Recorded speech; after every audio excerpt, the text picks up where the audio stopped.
मसूरी, पहाड़ों में बसा एक खूबसूरत शहर। हर साल लाखों लोग यहाँ घूमने आते हैं।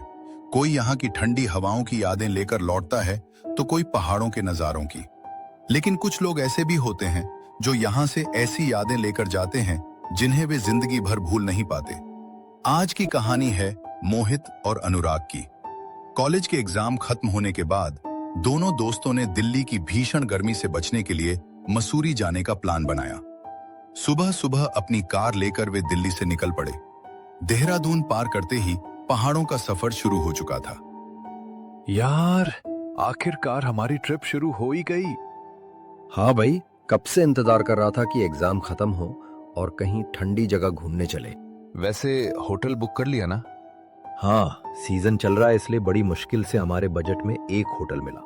उसमें सिर्फ एक ही कमरा बचा था तो मैंने तुरंत ऑनलाइन बुक कर लिया। लगभग आधा रास्ता तय करने के बाद अचानक चारों तरफ घना कोहरा छा गया।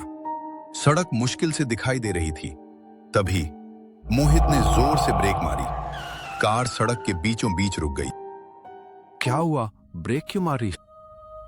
यार, मैंने अभी अभी सड़क के बीच में एक लड़के को खड़ा देखा। यहाँ तो कोई नहीं है। शायद तू थक गया है। चल, अब मैं ड्राइव करता हूँ। होटल बस थोड़ा ही दूर होगा। करीब आधे घंटे बाद दोनों होटल पहुंचे। रिसेप्शन पर एक युवती बैठी थी। दोनों ने अपनी आईडी दी। सर, आपके तीसरे फ्रेंड की आईडी? तीसरा फ्रेंड? हम तो सिर्फ दो ही लोग हैं। ओह, मुझे लगा आपके साथ कोई और भी अंदर आया था। शायद मेरी गलती होगी। उसने चाबी देते हुए कहा, कमरा नंबर 206। Thank you.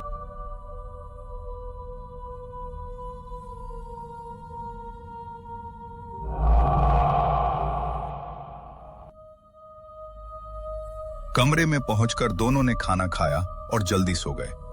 रात के ठीक 3 बजे दरवाजे पर किसी ने दस्तक दी। मोहित की आंख खुल गई। उसने अनुराग को जगाया। अनुराग, उठ यार। यार, किसी ने दरवाजा खटखटाया। इतनी रात को? तू सपना देख रहा होगा। दोनों ने एक दूसरे की तरफ देखा। धीरे धीरे दरवाजा खोला।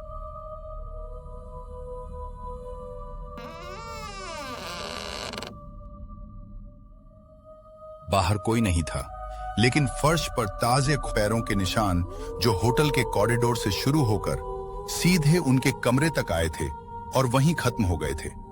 आगे कुछ भी नहीं। जैसे जो भी आया था वो दरवाजे के ठीक सामने गायब हो गया हो। उस रात दोनों ने एक पल भी आंख नहीं मूंदी।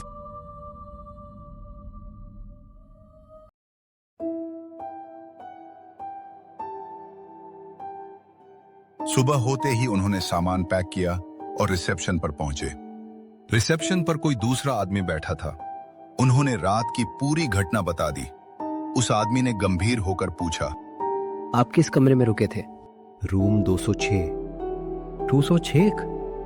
सर, वो कमरा तो पिछले कई सालों से बंद है। मजाक मत करो। कल रात तो हमने वहीं स्टे किया था और रात को यहाँ एक लड़की रिसेप्शन पर थी। सर, इस होटल में पिछले 10 साल से सिर्फ मैं ही रिसेप्शन संभाल रहा हूँ। यहाँ कोई महिला कर्मचारी कभी नहीं रही। लेकिन हमने तो ऑनलाइन बुकिंग की थी। सर, हमारा होटल कभी ऑनलाइन बुकिंग लेता ही नहीं। हमारी कोई वेबसाइट भी नहीं है। दोनों बिना समय गंवाए होटल से बाहर निकल गए। थोड़ी दूर एक चाय की दुकान पर उन्होंने पूरी बात बताई। दुकानदार कुछ देर चुप रहा, फिर धीरे से बोला, तुम पहले लोग नहीं हो। करीब 15 साल पहले एक नवविवाहित जोड़ा हनीमून मनाने यहाँ आया था। उन्हें भी कमरा 206 मिला था। रात को शॉर्ट सर्किट से पूरे कमरे में आग लग गई।